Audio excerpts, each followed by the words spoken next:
Top right-hand side, our red Zerg player. From ENS Esports, it's Serral. And he's obviously looked pretty good so far. I mean, he literally walked a ling into his opponent's natural and got the win in the last game we watched of him. So, just hoping this series of Serral is maybe just a little bit more exciting. You know? And I think it's got the possibility to be for sure. I think it's definitely got that kind of chance, as in the bottom left-hand side. The blue Protoss from Team Roddy. This is Goblin.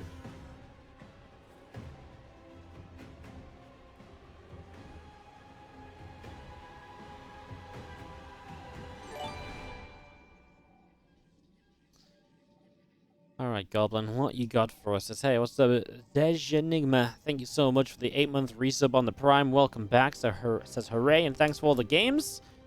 Well, thank you so much for all the resubs. Appreciate it. 8 months of it. Thank you so very much, as we have an overload out down into the center of the map.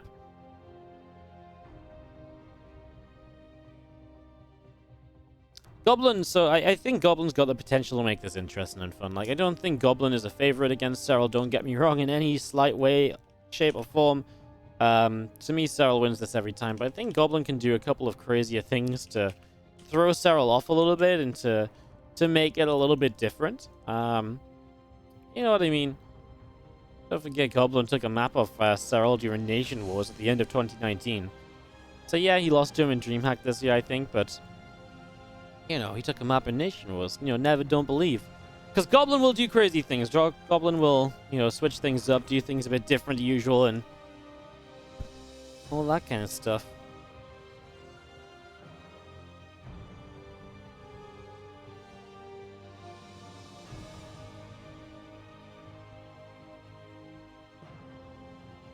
Yeah, Hieromir is going for his 7th ESL Open Cup weekly win in a row. He's actually on a streak for the longest amount of wins in a row. He's officially won 50% of the ESL Open Cup weeklies in Europe. And then Serral signs up. So, you know, we had all these reasons for why Serral decided to play today. Maybe he's just sick of Hieromir winning. Maybe he's just absolutely sick of this. Maybe he's just done. As you have our probe going across the map.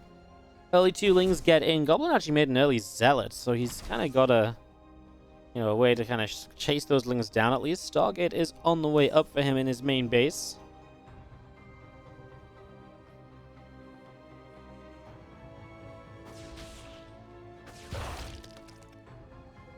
Stalker gets here, is able to grab that circle, and now this gateway coming through as well in the front. So he's able to get that started up already. Just finishing up this wall off before any more problems arise. Pretty fast lair from Serral, though. So he's actually going to come into a lair pretty darn quickly here. That's pretty unique.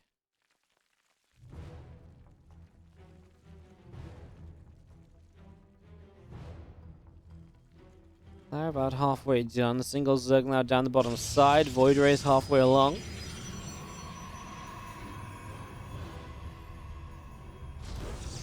This is what I'm talking about. Second Stargate, Void Ray production on the way. I can get behind this, you know. I can get behind a whole bunch of Void Rays and maybe making it weird like this. In that case, I do still wonder what Serral's plan is with this left. Of course, he's had no scouting into the main base, so he's playing very blind. So whatever he's doing is not a reaction to the double Stargate or a Stargate in the slightest. It's going to be double Stargate Phoenix, triple Stargate Phoenix, and now Serral drops the Hydra Den. Wow. Maybe he's just, I mean, obviously Goblin is fairly well known for playing a, you know, fast air toss kind of style. Maybe Serral just wants to get on top of that quickly with these Hydras. Well, the only thing I do worry about is that Hydras off a lower drone count here isn't necessarily the best way to go about this. Because the lower drone count, the lower probe count, sorry, sorry, I do mean the lower drone count. Because if you get overwhelmed by the amount of Phoenix, then you're actually in a bit of trouble. He's actually researching Burrow. I wonder if Burrow's a way to just help him keep units alive. That is a possibility.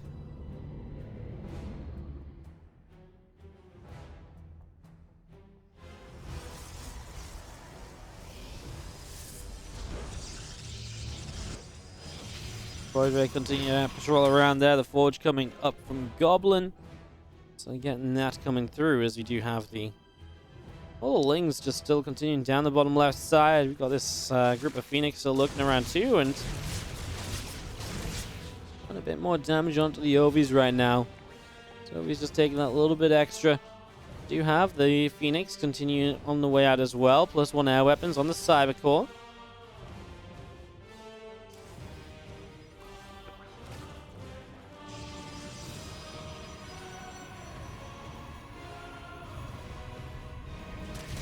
This is shown straight up. Void Ray gets in, the Ling's gonna start getting a little bit of a wraparound even. Shield battery goes down pretty quickly. Just going to be seeing the Lings actually continue to do quite a bit. The Phoenix across the map don't have a good first run-in with the Queens. They get turned around pretty quick. And the Void Ray eventually cleans these up, right? But how much have they done before now? And a couple of kills, you know, canceling a couple structures. Now Hydras are making their way across the map. I just wonder, with 3 Stargates of Phoenix, is there maybe a way you can clean this up? Obviously not if you're going to fly your Phoenix straight into the Hydras like he just did. But Serral's still only on 45 drones. I don't want to be like a non-believer. I actually do think there's a decent chance. 3 Phoenix at a time is a pretty sizable amount, and he's going to dive in right now.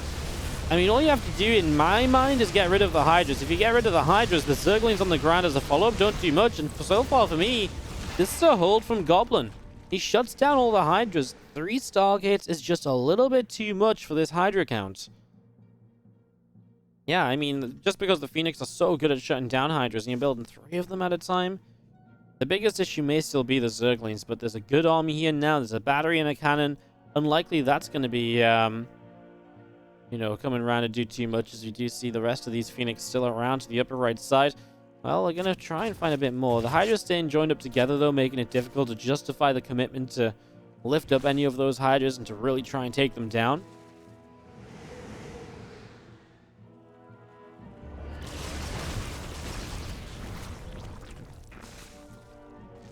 Drones already being picked away, as we do have +1 missiles on the Evo chamber, so gets that up and running. Still, these Lings of Serral just out in the center of the map, and all the other Phoenix coming back around through the middle.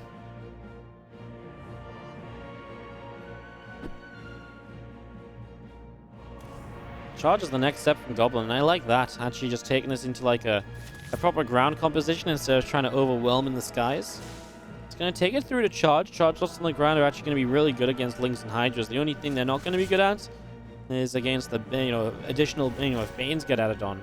However, I can imagine a world here where we perhaps go into a Lurker Den alongside the Hive, and we start to make Lurkers as the next stage of this. And then Zealots, they can still act as a buffer, but they're not really a counter to Lurkers. Only thing with Lurkers is if they get lifted up by Phoenix, they pretty much get nullified from a fight. When they get dropped back down, they have to reburrow. It's really a few ways of looking at everything right now.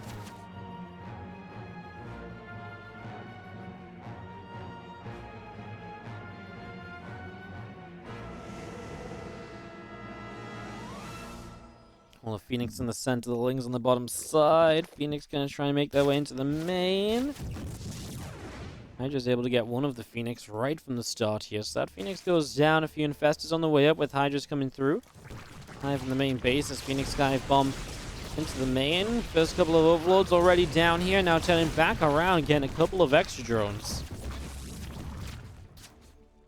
Goblin's Phoenix fly away up through the top side of this, and just going to be seeing our Zerglings making their way through into all of these charge lots. So, well, they weren't charge lots just yet, but they are now. I mean, Serral's genuinely just behind, and this is why he's trying to drag it into Hive Tech and all of this and that, because that's kind of his only real choice. The Infestors are out there just building up energy for what? Fungal growths on Zealots is my best guess. I mean, Fungals on Phoenix work as well, obviously. As these first few Queens all get lifted, and these Phoenix are going to go wild. +1 air weapons means they get kills nice and quick, and he's going to get a few Overlords as he flies around too, and Serral is continuing to lose quite a bit at the moment. He's going to be forced to recall from that top right-hand corner. Brings the Phoenix back home. I don't mind that, though. Being trapped in the corner, it doesn't seem like a very fun idea, right? Doesn't seem like a good place to be.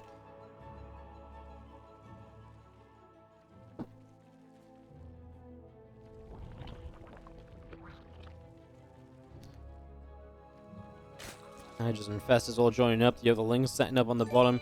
I like that Serral always has like a run-by ready to go.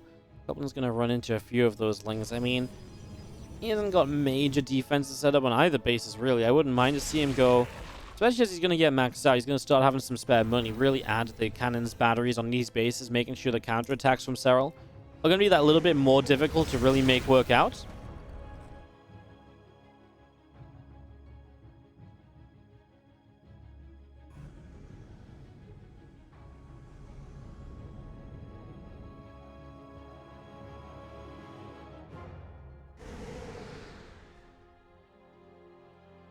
An eye on Pulse Crystals, that upgrade for the Phoenix. Going to be seeing multiple carriers join the fray.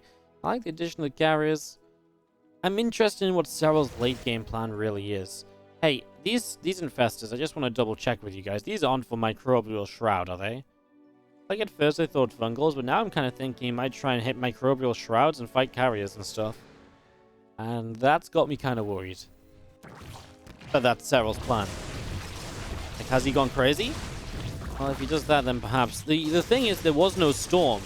So, Microbial Shroud actually not bad if there's no storm or splash damage from the Protoss player, but now there is storm.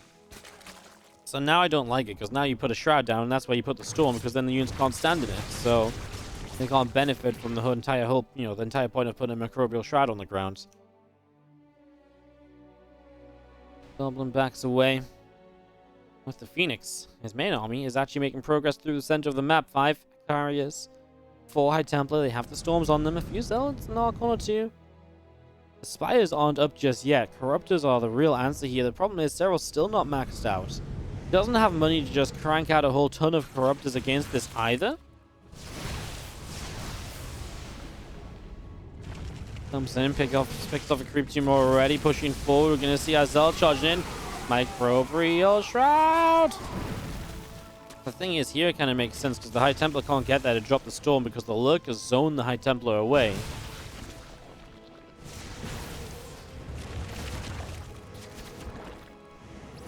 So they're keeping an eye out for things here, keeping an eye on those Hydras as the spores are set up. This is the problem. If Serral can stall to like late game, he really becomes one of the... I mean, he already is one of the best players in the world, but he becomes an even better player, it feels like. It becomes even more difficult to beat him. And so that's what he's able to do right now. I mean, the map kind of allows for it as well in itself. Hey, Storm's available right here, and they drop down. Microbial Shrouds drop just behind the Storms, and that's where the Hydras fall back to.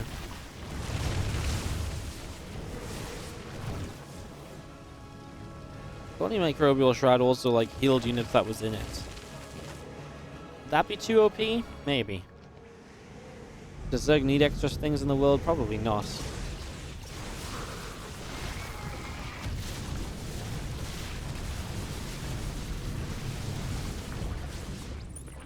Harry's going full force into that one as our Phoenix Voids. Carriers all joining together. Even more carriers showing up. The problem is you just can't push into these positions.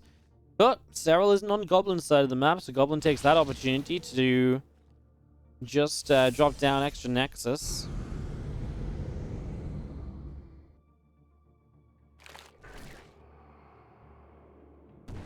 Just expanding. I mean, it's the right, right approach.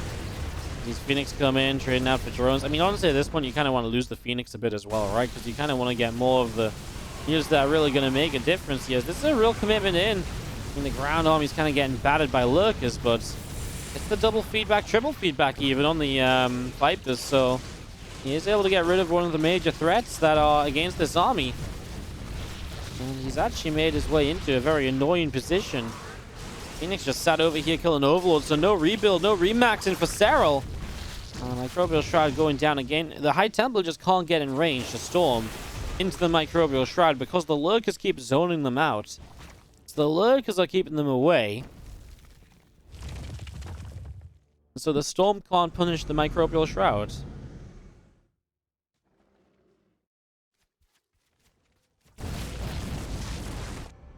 Final Phoenix fall from the skies, and it's a sad day when all the Phoenix go down, but he really did need to trade those out anyway.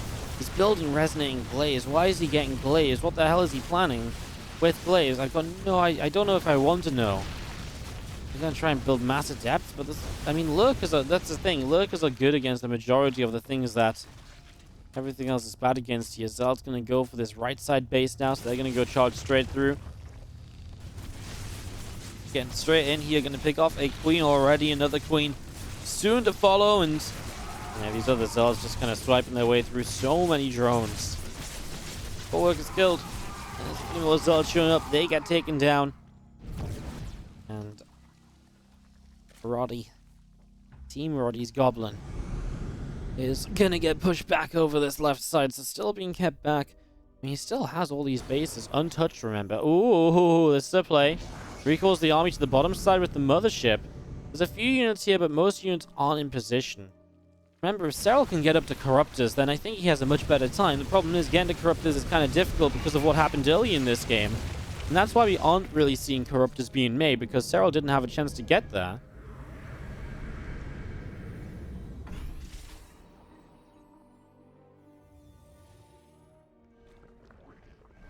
What's the story behind Microbial Shroud and Storm? Well, Microbial Shroud in itself isn't actually that bad an ability, because it actually does reduce a lot of damage. Like, Hydras with Microbial Shroud on actually don't really die to, like, stuff like carriers. The problem is, if you put Microbial Shroud on the ground, it's basically like a target zone for the Storm, because if that's where all the Hydras want to stand, then you can Storm, and that's where all the Hydras want to stand, you know? So you're basically dropping Shrouds which can be counterplaced by Storms, and then you can't stand in your Shrouds, so that's why we kind of meme about Microbial Shroud so much. So yeah, it really is just a, that's why, because you basically put Microbial Shroud in an area, you stand in it to take less damage, but then you're clumped up in that area, and the Storm goes a long, long way to helping out, of course.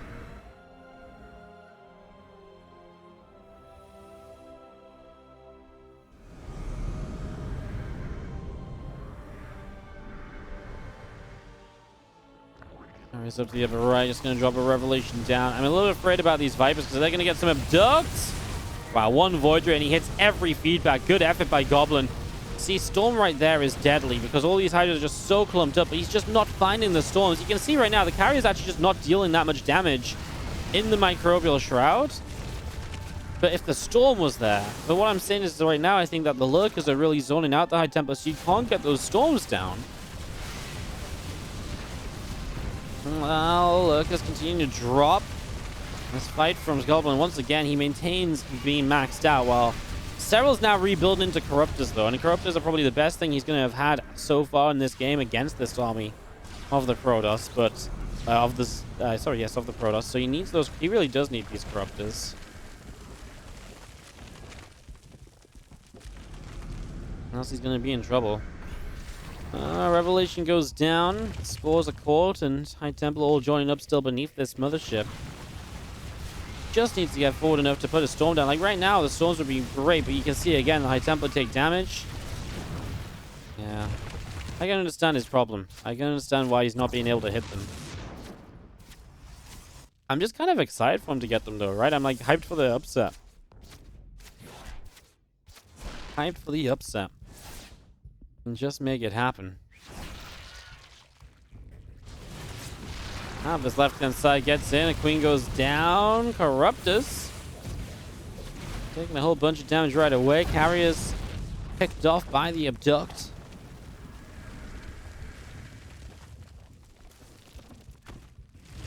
A few more Corruptus cells still coming through. The Infest is in production, and as you turn back around, you're going to see Goblin coming in once again. Nice feedbacks onto a couple of Vipers right away.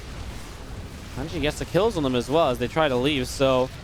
Vipers going down, and now we have our army showing up, and again is that Shroud. Nice abduct, gets the mothership kill. Finally the mothership going down. First time in this game the minus 400 has happened. The Archon's here in some trouble as well, and right now the carrier is trying to put in the work against Corruptors, but that's not going very well. And Goblin finally takes a big hit in one of these fights. Goblin's pretty much come out of all of these fights unscathed. Look at this resources lost graph. Or resources lost tab, top left.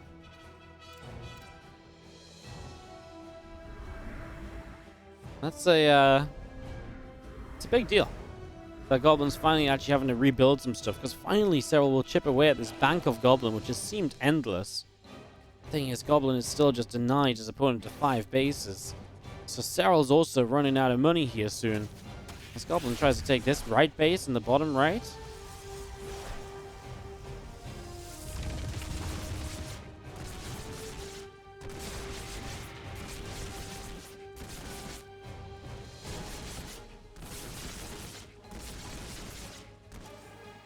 Four more investors coming up. Just going to be seeing the greatest spire in the back of the natural. Look at here, still picking through the Nexus as well. 12 o'clock hatchery goes down.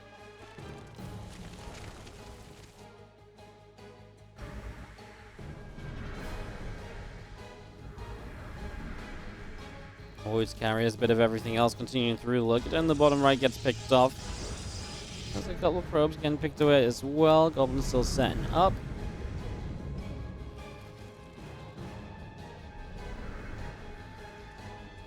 "21 minutes. I was not expecting this. I said Goblin had a chance to make this kind of weird and fun at the start of the series, but I didn't actually think we'd get 20 plus minutes of PvZ on Ice and Chrome, that's for sure. I actually think Goblin had a bit of a build order win in this game. Like 3 Stargates against like a fast Hydra build. I think Serral kind of thought it was maybe double Stargate Phoenix, but 3 Stargate Phoenix I actually think kind of becomes more of a hard counter. Because you just really, you know, the Hydra push is just never going to be able to do anything against that amount of Phoenix. I wonder if how much of a, you know, that's actually really interesting. It's not something you see every day, so it's hard to kind of judge. Finally, we got a storm that lined up with the Microbial Shroud.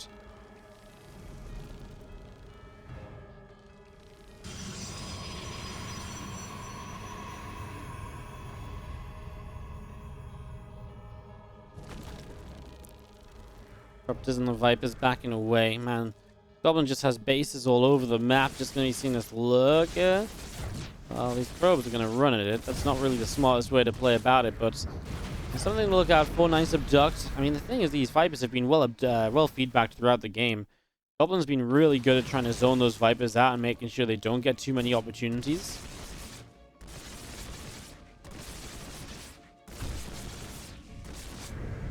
Serral yet again trying to get base 6 up. They was denied one more time, and every time that base gets denied, this game gets that little bit better for Goblin all over again. I mean, it's still, again, don't get me wrong, it's still not bad.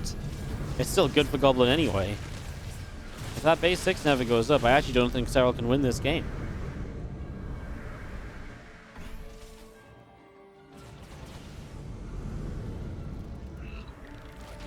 Corruptor's going to observe it to the side. The Viper's going to get a nice little abduct in again. These are the connections you want to sell. This is where you're finally going to find some of that efficiency to make up for being down on bases this entire time. I say that. This is actually a little bit frustrating. If that one lurker goes down, it feels like the High Templar can finally get into a position to do something. Goblin's a little bit afraid to pull the trigger and to actually commit through to try and fight for that.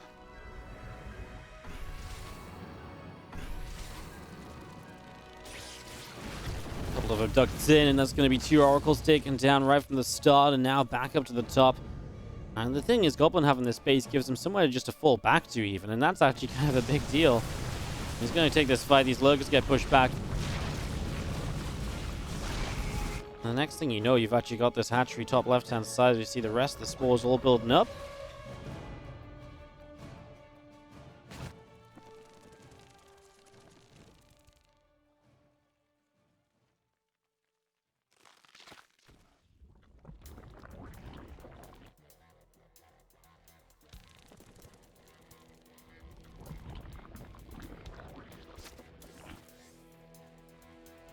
Give it a moment as you see our Void's going to get active on this right. I mean, the thing is, Serral, he only had a few minerals left here. About 800. This left side base is way more important because this is a fresh base. Fresh minerals, fresh gas. That's a huge, huge deal. Being able to make use of that.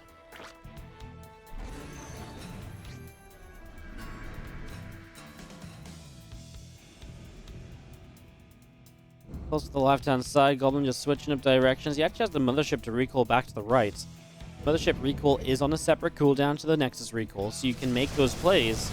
Show yourself on the right, then recall to the on the left, recall to the right. Force a big reposition of the Zerg. I wouldn't mind seeing the Mothership actually maybe edging up here and we get in toward those spires or something. I mean, I don't know if he knows where the spires are. He does. I wouldn't mind like a recall here and just commit in. The only issue with that is maybe you want to recall in with a recall out available. That's the only kind of thing I'm thinking. Because it's a very committed play. But you don't want us to get stuck in the corner trading badly. I don't think you would trade that badly, but Yeah, it puts a lot on the line. You know, it really makes it's a commitment, and you know, being a commitment is not really always something you want to have.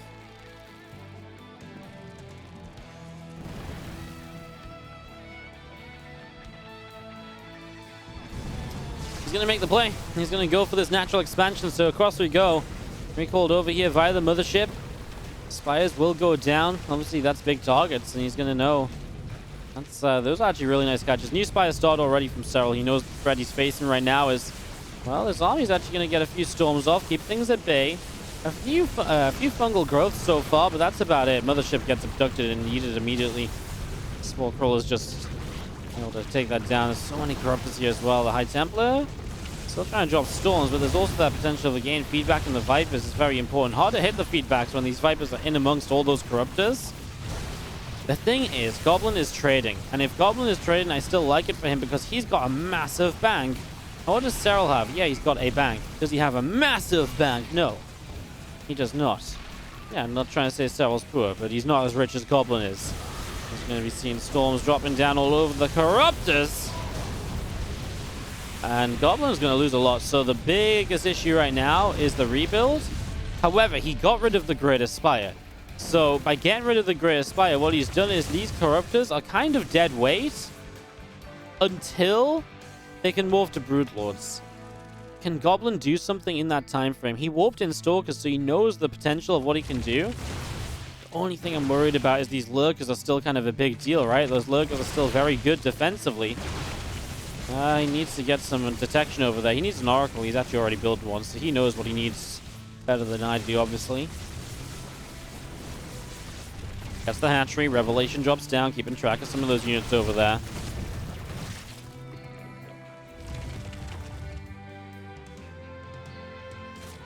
I'm a little afraid for Goblin. Because I feel like this Great Aspire is going to come up. We're going to morph a ton of Broodlords. And Goblin's going to have zero answer to it. I said a ton of Broodlords. There's only 1,000 gas in the game.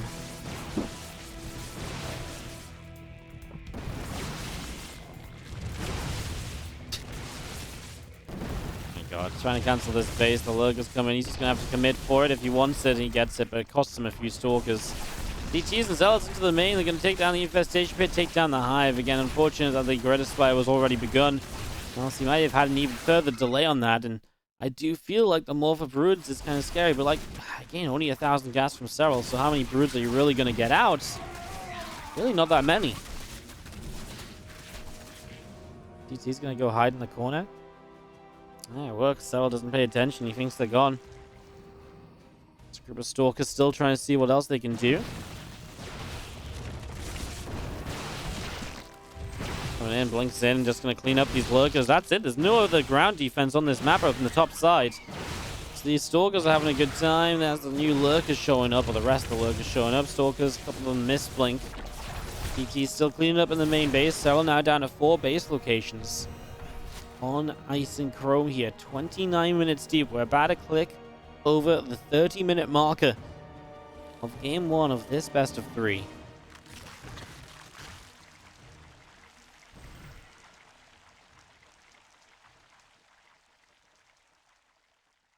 I like these DTs. They're just spread out everywhere. It's hard for Serral to know exactly how many there were and to, you know, he got them all. Now we've got the carriers coming forward yet again here from Goblins, continuing up to the top side. So he's rebuilt that carrier count. I mean, there's a few Broodlords in play now. It's definitely something to look at.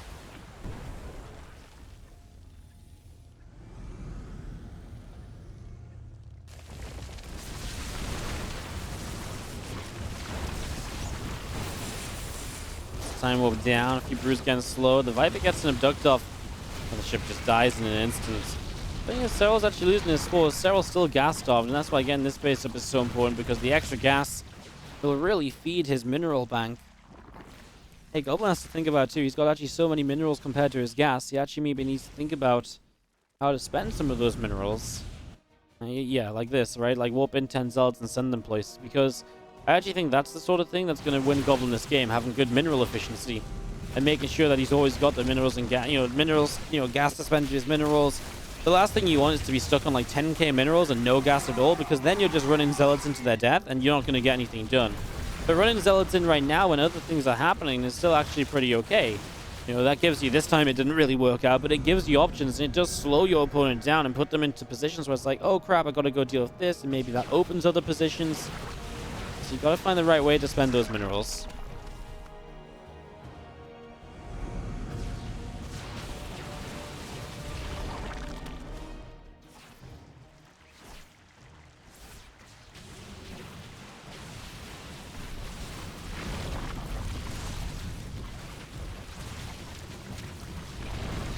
A couple of extractors going down. These carries just fighting from the high ground. I like this because the High Templar are actually in a pretty safe position. You can't get high ground vision, so the lurkers can't kill the HT, so they can kind of reach the storms for once. He'll take this hive down. It's another base lost from Serral. He won't really rebuild this one. There's not really any need to. He pulls out of there. Goblin backs off to this bottom right side. He still has a lot of minerals and gas mining over here. And out on the far left. Wouldn't mind him seeing. I was about to say take this base maybe if he wants to focus on the left side a bit more with some of the attacks. But, well, that's actually kind of a two-sided street, because if you do expand up there and you focus up there, maybe Serral can do something bottom right. I don't know if he can, though, because I feel like bottom right is very... you know, I don't think Serral's got an army to just go out and do anything in general. Like, he's got 14 Hydras, I guess. Yeah, maybe the bottom right doesn't get exposed. I didn't realize he had so many Hydras, actually. I thought he had a lot less. I actually don't feel like I've seen Hydras in an eternity. Where are they? I'm just moving around. Lost in this game. 10 Voids, 19 Phoenix, 17 Carriers, 26 Lurkers, 16 Corruptors, 48 Hydras, 3 Motherships, by the way. I like that stat the most, I think. And maybe that alongside 447 Interceptors.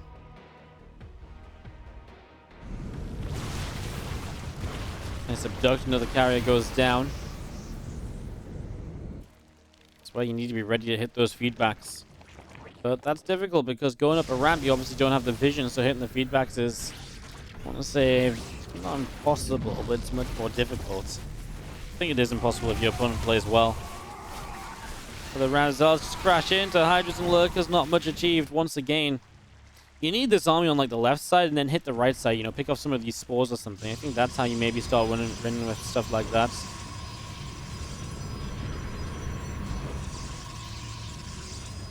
Goblin is going to take this left side in the end. I like it. Obviously, I think that's actually a cool play. I mentioned it before, and I do think it leaves this bottom right side open to attack, and it's exactly what Serral's going to do. Man, Serral's good. He plays this game as though he can see the entire map. Like, you know, he makes these calls, which take me a few minutes to decide on myself, and he can make them in-game while everything else is going on. It's really sick. You can really appreciate how good he is when he does stuff like this. Yeah, it makes sense though. This base was, you know, exposed. Now we're going to have a fight in. He's going to push this back. Can Serral hit the left at the same time? I don't think he's got anything remaining, really, to do that with. Serral on 22 drones, so he has kind of gone down to a very low mining count. It means his army supply is way up there. He's got 39 Corruptors on the map.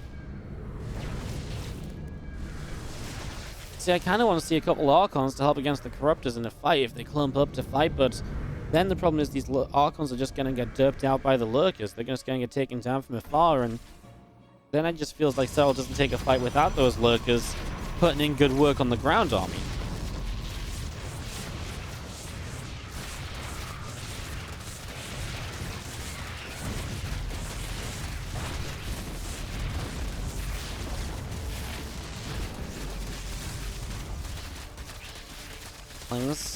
Hydras. It's going to put their way into this. This Nexus on the left side is going to go down.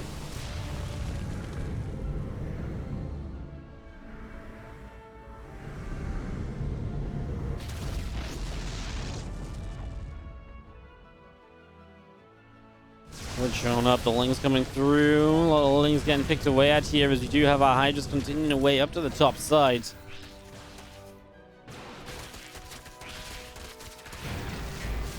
Man, what a standoff. I mean, the thing is, Serral is also running low on his bank. He has got these bases. I mean, this one's actually going to run out of gas soon. He's got 2.4k gas over here. That's why this left side base of Oh, Goblin kind of becomes important, slash denying it from Serral, who gets another yoink and grab on the mothership.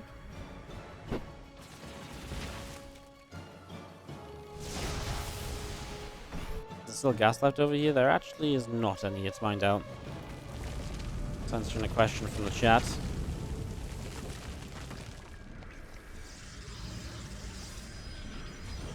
But what could Goblin do? Because Goblin's been doing the same thing for a long time, and I think it's working just because of how far ahead he is. What else could Goblin do to make life simpler? I mentioned the Archons. I feel like I talked myself out of those. I still don't know if 1 or 2 would be so bad. What haven't we seen here? A Tempest useful? Yeah, probably. Against, you know, considering there's so many spores, Tempest might actually be a really nice addition with the Tectonic Destabilizer upgrade. The extra damage to buildings. Could be a good way to kind of break down the spores, and that also allows you to fight from a distance. Right now, Serral is really good at fighting from a distance because he gets an abduct and backs away, and he gets a free kill. If you have Tempest, you can minimize that. You can at least put some damage out if you can track the army. So it's a different way to look at it.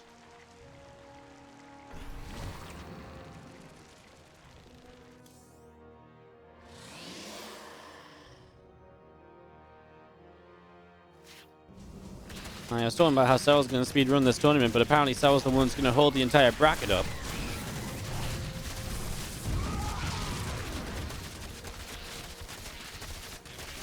Things and Hydras going through this base pretty quickly. A lot of probes are going down. Middle of the map, and this army's still moving around. The thing is, in reality, Serral wants this base, right? Because this is Serral's base, considering Goblin took this one on the right side. So in theory, Serral should get this base.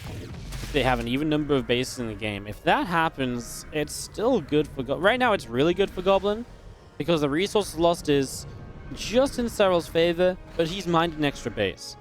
If Serral mines this base, then Goblin can't really stand up to the bank of Serral for too much longer, and that's the issue. Because if the bank of Serral gets up to another base worth of money, and Goblin keeps trading how he is, Serral just outplays and outbuilds and outmines Goblin this deep in the game.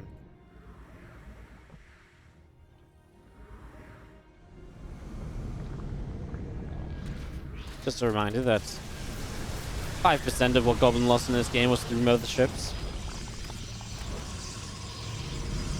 It's kind of a crazy fact.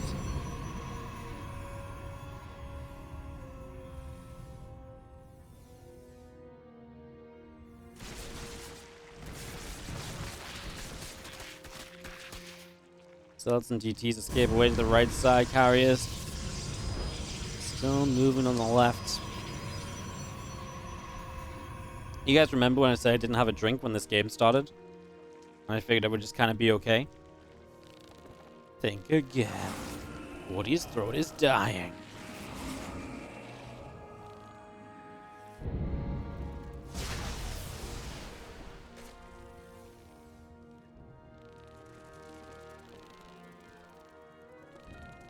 Goblin's just not really traded for a while. But the thing is, if he can sit on this base and mine it, it's so good for him. I actually think the value of just sitting on this base is so high.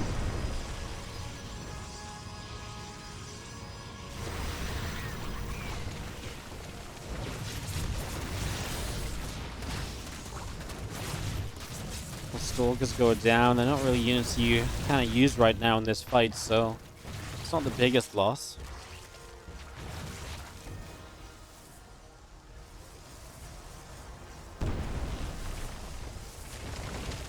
Hey, he's doing it. Tectonic destabilizes and a Tempest. I actually think this makes the difference a little bit. I actually do think the Tempest can actually make a big difference in this. I like it. I think it's a smart choice. I think you only gain from having some Tempests in your army. I don't think it really takes away from anything else. Just the value they have of being able to initiate and actually pick up some kills from a distance for, you know, free basically. I think that has some real value to be looked at. To be considered.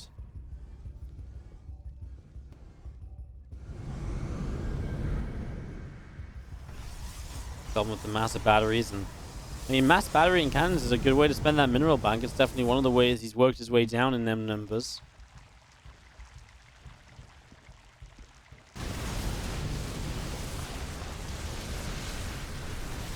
Carriers get to work pretty much immediately as we see the broodlings.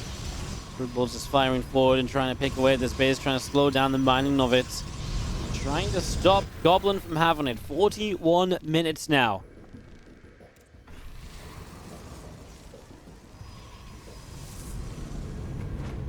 Three upgrades across the board. Don't know if anything else is really missing. I don't think Serral needs to really change what he's got. I think Serral just needs to do more of what he's been doing, you know? Nice revelation. Gives the Tempest some viability.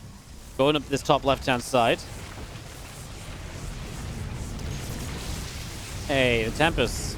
I really do think these Tempests help so much, especially the damage upgrade boost help take down these spores from a distance even. Especially right now as Serral is like hardcore pushing you through the top side of the map.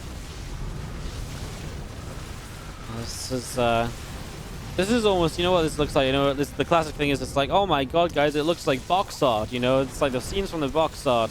It's so epic as this Tempest goes down. I actually feel like it's not really it's almost like the scene from the box art but copy pasted a few times on top of each other, you know what I mean? These Vipers have been so annoying. That was a feedback on a Tempest, so we go back in the Tempest count to what, 1? Building 2 more, but I mean that just feels like a necessity at this stage. Shield battery goes down, big fungal growth on the Void Rays. Spores of firing, Time Warp drops. Everything's being kept back for the moment. Ducked in, Mothership is going to get targeted down. That is now officially 4,000 resources of Motherships lost in the game. And Serral gets the denial on this base. How much did Goblin mine from it though? He mined like 500 gas from each geyser. That's actually a pretty big deal.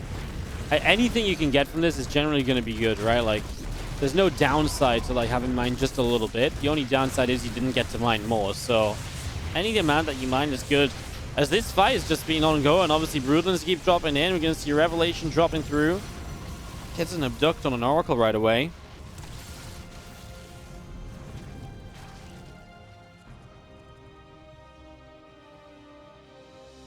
Hey, 2 more Tempests. Is that 2 Tempests again? So that's 4 Tempests. I feel like we're making progress in this Tempest count. 152 damage. That one shot's like a Viper, right? If you got 4 of them. One shot's a Infester. One shot's a Viper. So yeah, 4 Tempests can do some one-shotting on some of these important units. Should, in theory. I don't think it quite. Sorry, I'm incorrect because I'm looking at the wrong upgrade. I'm looking at the ground attack, not the air attack. The air attack is 39 damage. So I guess you're still a bit off by one shot on the Vipers. My bad. I was going to say that's kind of crazy if you only need 4. Vipers are those units which take like a big Tempest hit and they're like, oh wait, what? Something hit me? Like I didn't even notice. It looks a little bit comical in that regard.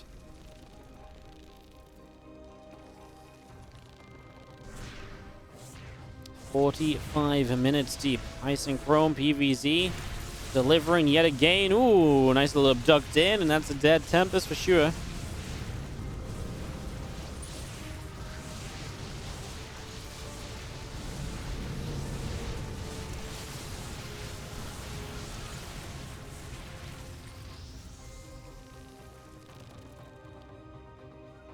Guns in the bottom right-hand side as the Brood's going to fire. Just going to see the Voids and the Carriers trying to fight Tempest on the left side.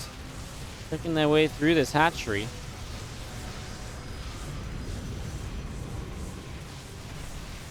Well, I mean, the Broodlords get pushed back a little bit. Serral, 6k, 4k. He has almost got the larger bank. Right? I think he very nearly has the larger bank, because if you think about it, like, now Goblin can't actually use the minerals that he's all of the gas he's got because he actually needs more minerals.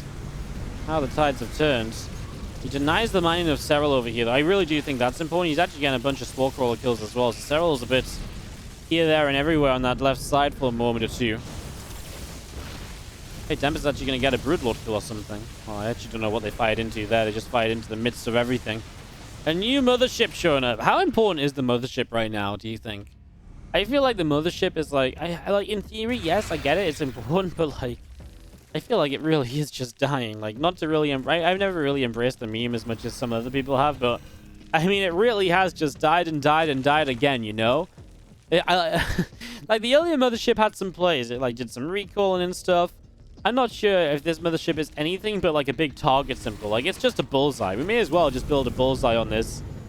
If that's not a meme on the top of our StarCraft by the end of the day, I'll be sad. You know, big mothership is just the bullseye target. The corrupt, the Viper Abduct hits it as a bullseye. Bullseye! Mothership dies. You know?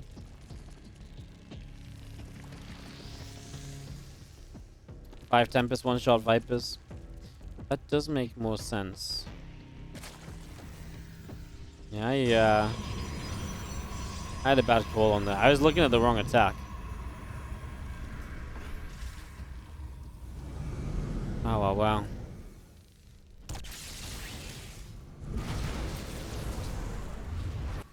I have Goblin just... the thing is, I can understand Goblin wants to stay here with the cannons and the batteries. But I wonder if he wants to go elsewhere. You know? Like, what if he wants to go... What if he went around this way? Does that help him at all? The problem is if you go around that way, you give up this base, right? And that's what they're kind of fighting over. They're fighting over ownership of this base right here. That's what they want. A couple of storms don't really deliver, do they?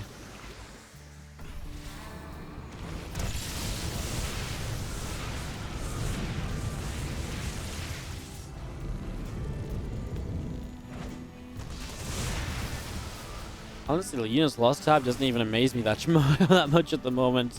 Look at the resource loss, though. 15k difference. Goblin's been bleeding out for a while now.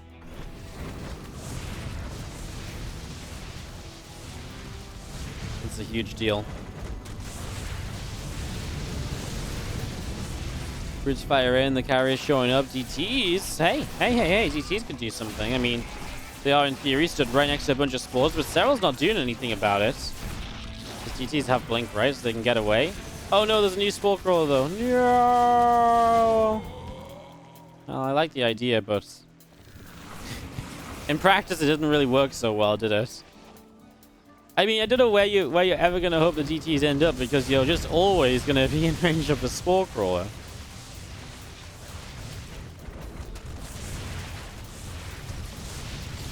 The Tempest shot's going down. Hit some feedbacks on the Vipers for once. That's nice. It feels like it's been a while since we saw that.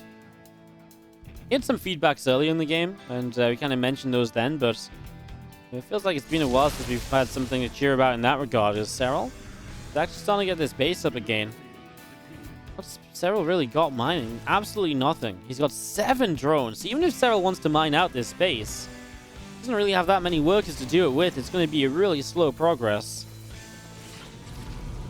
And another 3 of the problem is these Vipers are being very good coming in from different angles and different sides, and it means it's very hard for Goblin to be prepared for where they're coming from.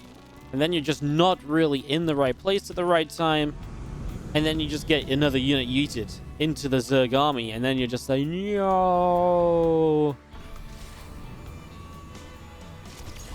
3.5k, 3k. Tempest firing. Hey, look how much they do to spores. Just storm his own Tempest to get rid of changelings. That's unique. He still needs to deny this base. Even letting a few drones mine from here for a while is, in theory, a mistake.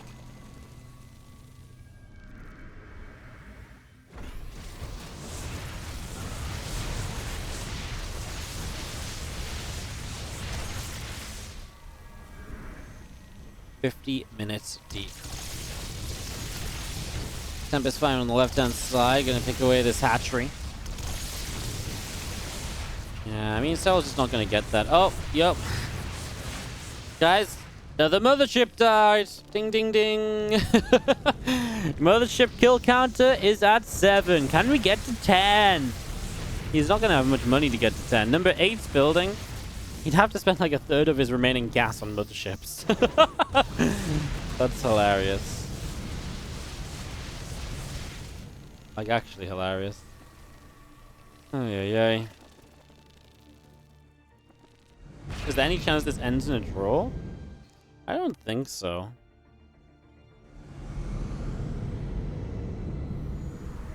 I don't think so, because I think Serral's got a good enough army to push into Goblin. I don't know if Goblin's good enough to push into Serral. Or even if it's not pushing quickly, I think very slowly you can push into Goblin, right? Like building at a time, one abduct at a time in theory. That's the Viper's die. I just finding an opportunity here as well.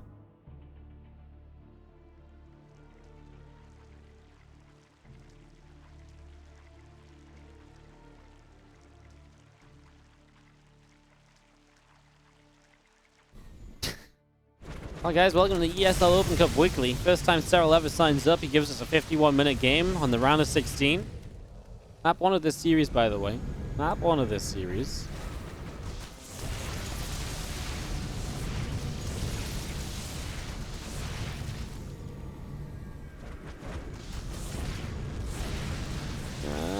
Interceptor's gonna keep on firing in. A couple of more abducts and these oracles get brought into the fight. Abduct again.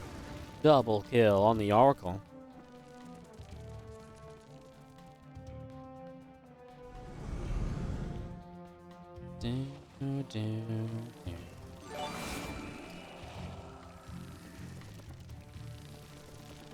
Corruptors all hanging up on the top side. Brutes are going to make their way out down the bottom. Making their way down the left-hand side. We see the Lings running across, and that's a nice little counterattack going on in. Some Lings, why not? Broodlings, I mean, Goblin's kind of given up his forward position here. I do just worry that gives Serral this space. I mean, Serral's kind of long-distance mining minerals here anyways.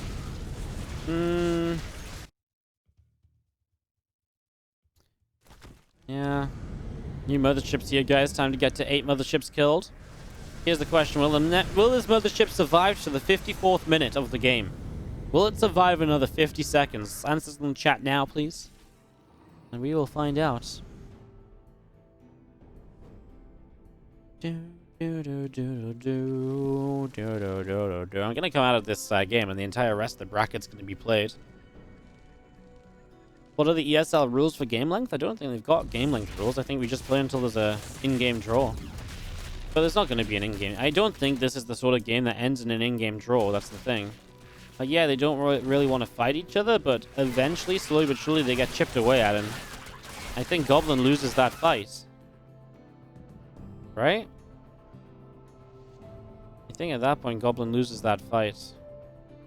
His bank has been whittled down significantly. We're talking about like a 6k. It was like 58k for Goblin, 52k Serral. Now it's 77 to 58k, right? Like, it's kind of a big deal.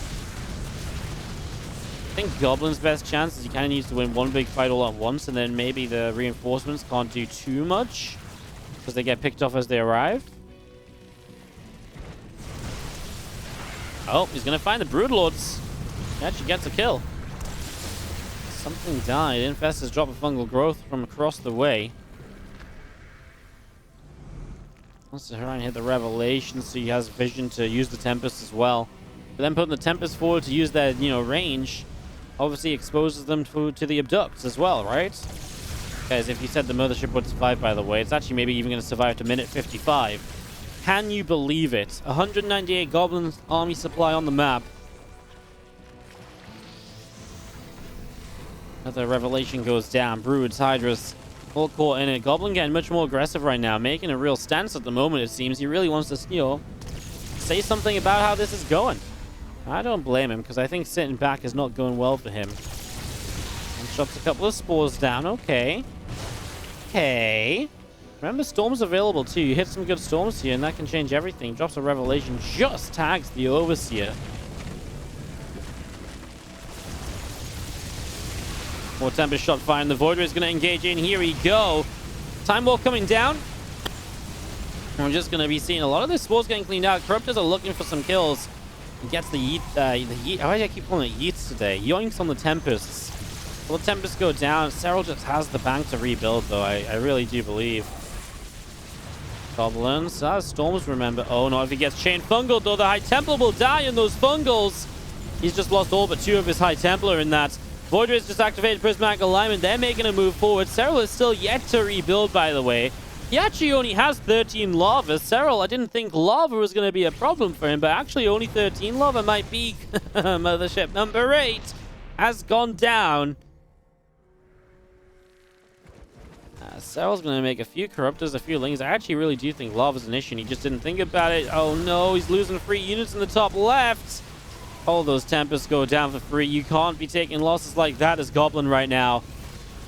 As new corruptors on the way, I think Serral is just going to win this out in the end.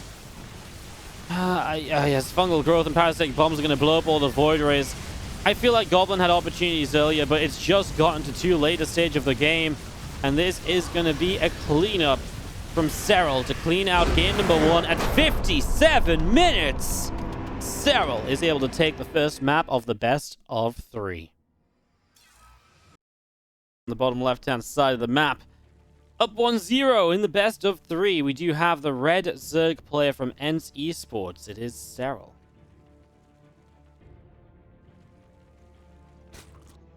Taking on our blue Protoss from Team Roddy. In the top right-hand side, it is Goblin.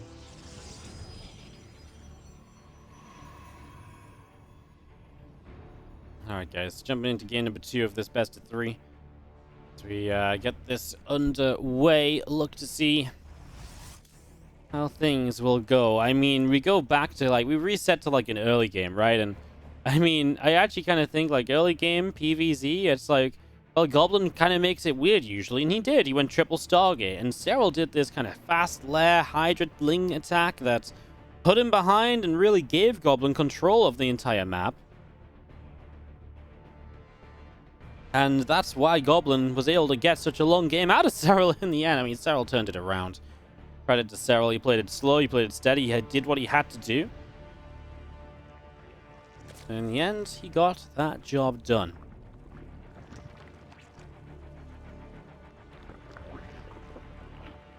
Match gas and pool on the way in from Serral initially. The Overlord from Serral making its way to the upper right side. Gateway at the front. Nexus on the natural.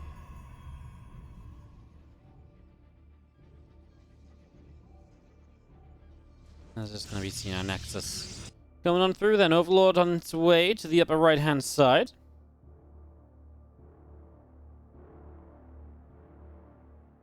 And yeah, I mean, sorry, I'm just trying to reset after the last game. It's kind of hard to come back around and to reset a little bit. A couple shout-outs, I guess, very quickly. Thank you so much, Hanky Panky, for the fresh new subscription. Kiev Miner for the 1-year resub. Alvarex to Suneo for the 6-month resub. Staying making, working from home, tolerable with the cast. Thanks so much, Wardy. Thank you so much. Icky Hiatus for the 6 months as well. Falcon Paladin for the 40 months. Thank you so much. Such a Crap for the 6 months. Bob Vernon for the 16. Togo with the $10 donation says, keep up the good work, Wardy. Remember, you can't make everyone happy. Jade Oleander gifted a sub to Cliptor 3 for the 8-month resub. And that's everything that happened during the last game. So thank you very much for the support, guys. As Goblin goes for the big switch up, he loves the blink all-ins on Everdream. Like, he really loves the blink all-ins on Everdream, so yeah, very kind of standard thing. Link speed setting up from Serral as we get this going in the main. Overlord is going to be out into the center of the map, and the few Lings of Serral coming through to the middle as we get this going. Yeah, a few Lings moving up to the top right. Blink coming in from Goblin, and just going to see the Lings continuing over. Drone pull as well. Cool. It's a drone pull Ling flood. That is, that's pretty fun.